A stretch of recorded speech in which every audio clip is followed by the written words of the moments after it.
Bonsoir à toutes et à tous et merci de rester fidèles au programme du soir. C'est nous, bienvenue dans Regard Croisé, le 3e numéro de cette semaine.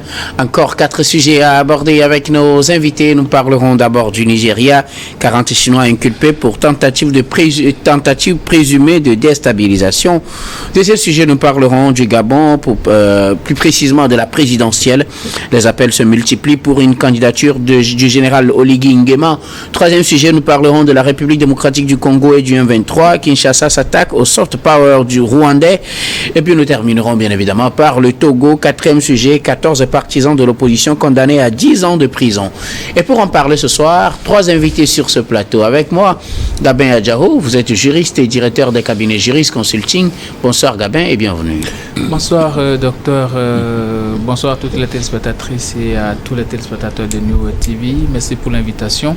J'aimerais profiter de quelques 30 secondes pour souhaiter un joyeux anniversaire à une dame qui fait beaucoup aussi pour les démunis et les orphelins.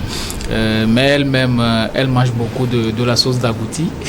J'ai nommé par là Madame Waliatou, la fabuleuse Nana. Joyeux anniversaire à elle.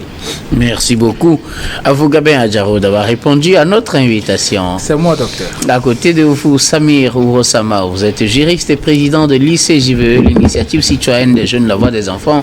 Bonsoir Samir et bienvenue. Bonsoir Guillaume, bonsoir à tous ceux qui nous suivent sur toute l'étendue du territoire national, plus précisément à Pia, c'est dans la préfecture de la Kosa au centre-nord du Togo, environ 428 km de Lomé, la capitale du Togo, village natal donc du feu président Gnassingbé Yadema, le père de la nation togolaise, dont on commémore aujourd'hui le 5 février 2025, le 20e anniversaire de sa disparition, un peu partout à travers le monde, notamment à Accra, au Ghana, où le président de la République fort Gnassingbé a pris part en fin de semaine écoulée à la 3e édition donc des dialogues sur la prospérité en Afrique, ayant donc réuni plusieurs dirigeants africains, des investisseurs, opérateurs économiques autour du thème réaliser les marchés uniques de l'Afrique grâce aux infrastructures, investir, connecter et intégrer. À cette occasion donc le chef de l'État a partagé l'expérience du Togo en matière de mobilisation des investissements privés directs étrangers nationaux basés sur les réformes structurelles et l'amélioration du climat des affaires. Et comme j'ai pris l'habitude de le dire depuis un très bon moment, toujours grâce à New TV. Merci beaucoup. À vous, Samir Ourosama. Désormais, on va créer une rubrique. L'actualité vue par Samir Ourosama. À chaque fois que vous passerez sur ce plateau, avant qu'on commence par attaquer nos sujets. Merci beaucoup, en tout cas, à vous d'avoir répondu à notre invitation. Notre 3e invité ce soir, Dieudonné Sewonou. Vous êtes journaliste, directeur général d'Elios Service. Bonsoir, Dieudonné, et bienvenue. Bonsoir, docteur. Merci encore une fois pour cette invitation. Bonsoir à mes co-débatteurs. Bonsoir à tous. Bonsoir aux téléspectateurs, téléspectatrices. D'ailleurs, ceux qui prennent le temps de nous suivre dans cette émission et se font une idée aussi de nos interventions. Je voudrais saluer particulièrement tout le personnel du CHU Sylvanus Olympio qui se défend, malgré les conditions, à offrir le meilleur de leur capacité à ce qui concerne le service humain. Je veux saluer spécialement le colonel Agboblé, le directeur général de ce centre, et le professeur Djouagib, que je salue de passage, et aussi docteur Madengue, vraiment pour leur dévotion à l'égard de comment sauver, comment préserver, comment accompagner la vie. En tout cas, que Dieu la bénisse. Merci beaucoup. À vous, Dieudonné Sewonou, d'avoir répondu à notre invitation. C'est moi qui vous remercie. Avec vous, nous allons aborder notre premier sujet. Nous prenons la direction du Nigeria. 40 Chinois inculpés pour tentative présumée de déstabilisation. Ils sont au total au moins 53 ressortissants étrangers, dont 40 Chinois à être inculpés ces 2 derniers jours au Nigeria pour des tentatives présumées de déstabilisation de la structure constitutionnelle du Nigeria. Les suspects sont accusés de divers délits, notamment de cybercriminalité, de cyberterrorisme, de possession de documents à des fins frauduleuses, de vol d'identité. C'est ce qu'a indiqué la commission des crimes économiques et financiers. Ils font partie d'un syndicat regroupant 792 personnes suspectées de fraude liée aux investissements et en crypto-monnaie. Ils sont accusés de plusieurs faits et parmi eux, 40 Chinois.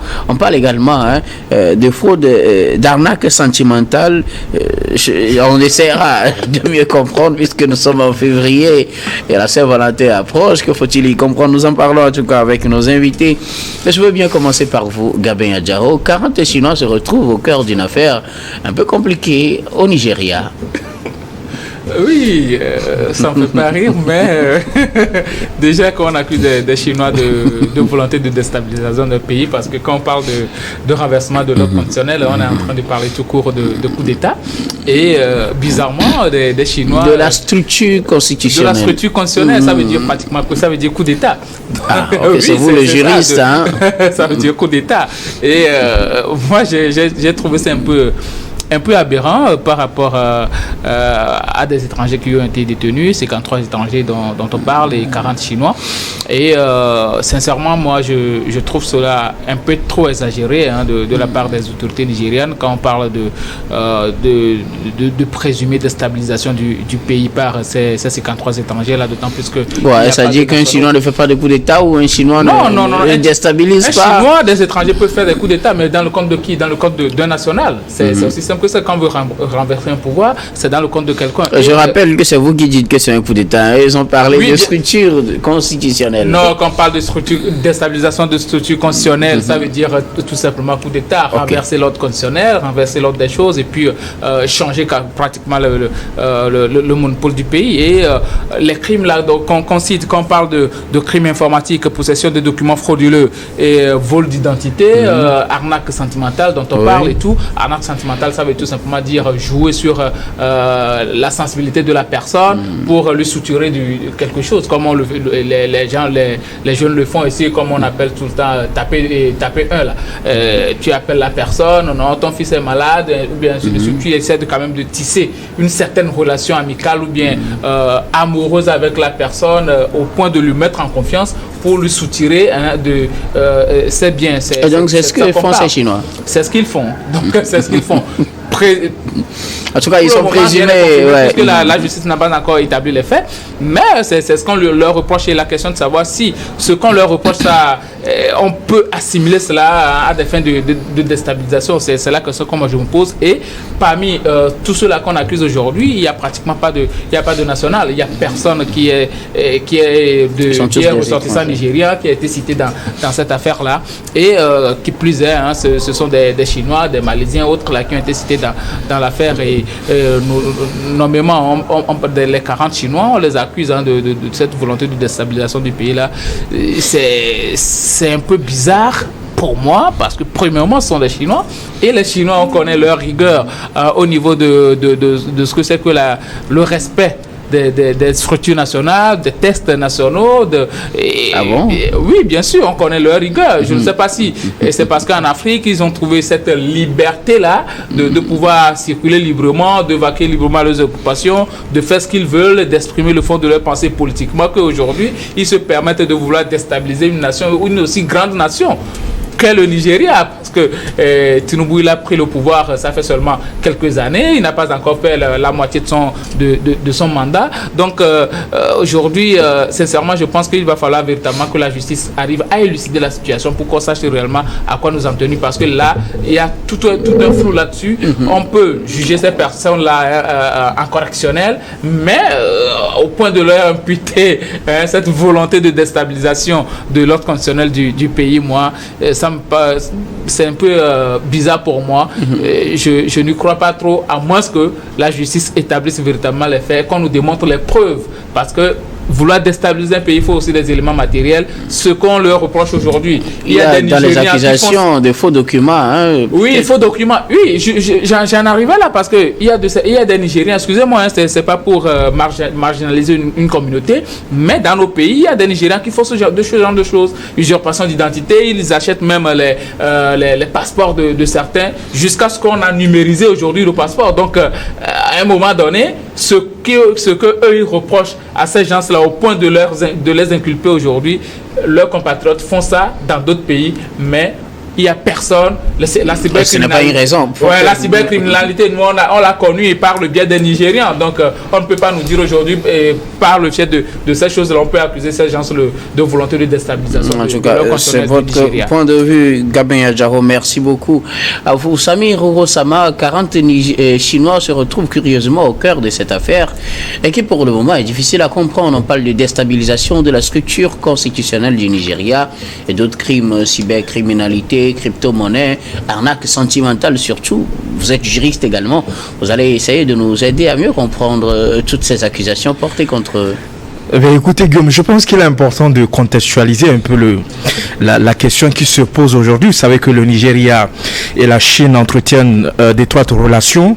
D'ailleurs, même le Nigeria constitue donc le premier marché d'exportation africaine de la Chine en 2021, la deuxième en 2022. Et premier partenaire d'importation du Nigeria, la Chine a contribué de manière significative donc au déficit commercial du Nigeria qui s'élevait donc à peu près 12 milliards de dollars US. Et depuis que le Nigeria rejoint donc l'initiative chinoise de la nouvelle route de la soie en 2018. Le Nigeria représente donc une destination phare dans les domaines de la construction, des investissements et du commerce pour la Chine. Donc c'est pour dire qu'en réalité, il y a énormément de Chinois au Nigeria.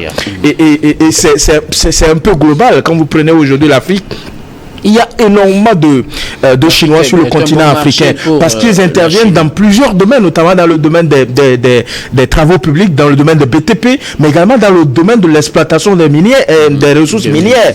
Et peut-être ça va surprendre beaucoup de personnes. Quand vous prenez aujourd'hui la République démocratique du Congo, la Chine est le premier partenaire de la Chine, de la République démocratique du Congo, avec la présence des multinationales au niveau de l'Est du Congo qui exploitent un certain nombre de minerais. Donc quand vous prenez un peu la question qui se pose aujourd'hui au Nigeria, ça ne nous surprend pas parce qu'en réalité, en 2018 par exemple, la Chine a été accusée d'espionnage.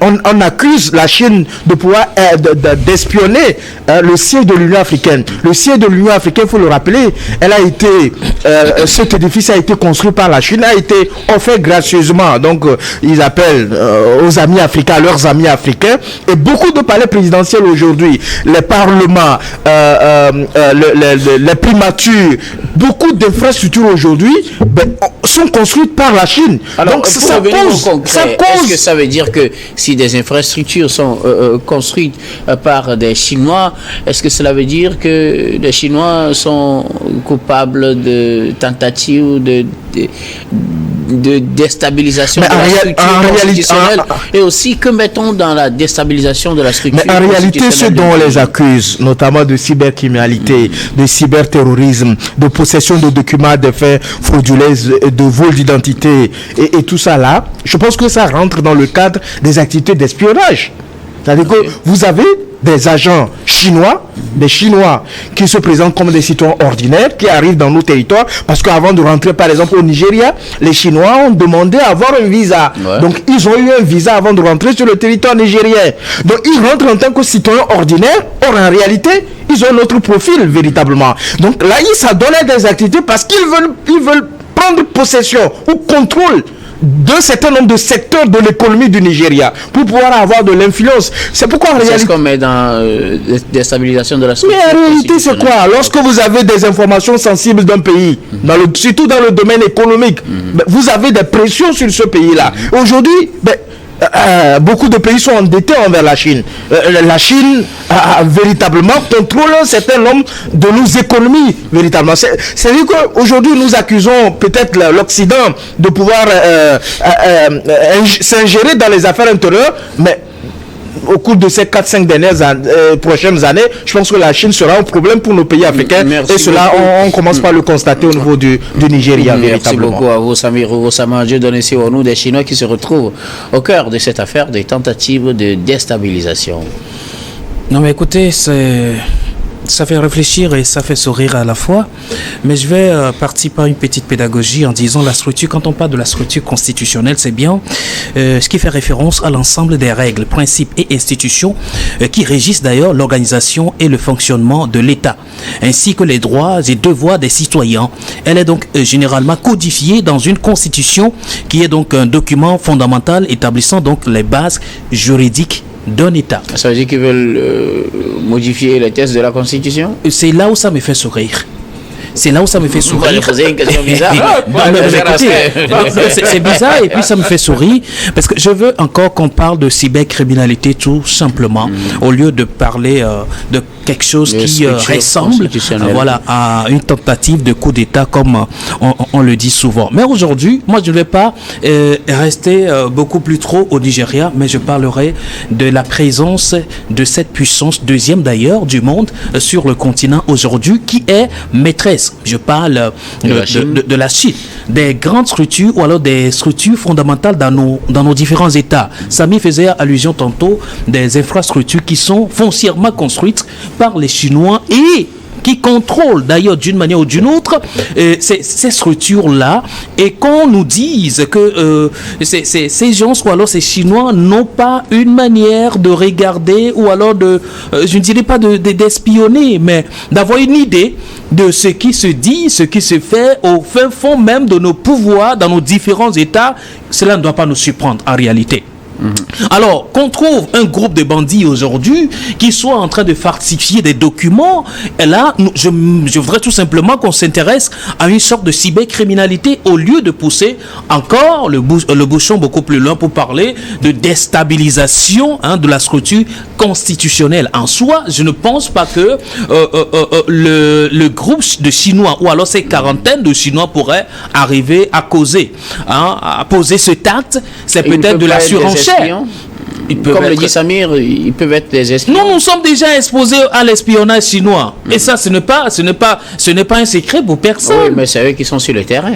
Non, mais écoutez, c'est eux qui sont sur le terrain, c'est eux qui construisent, c'est eux qui mettent le matériel. La Chine aujourd'hui, en matière de la technologie, personne n'est légal. De toutes les façons. Il suffit juste de vous construire tout un studio ou alors un petit studio, et de loin, on peut contrôler ce studio. Mais ça ne doit pas nous surprendre que ces gens-là aient nos données. Et ils ont nos données, bien évidemment. Mais dire aujourd'hui qu'un groupe d'individus veut faire un coup d'État dans un État fédéral, qui est donc le Nigeria, en soi, c'est de la diversion. Merci beaucoup à vous tous pour vos contributions. Nous allons marquer la première pause, puis on reviendra tout à l'heure pour la suite de cette émission.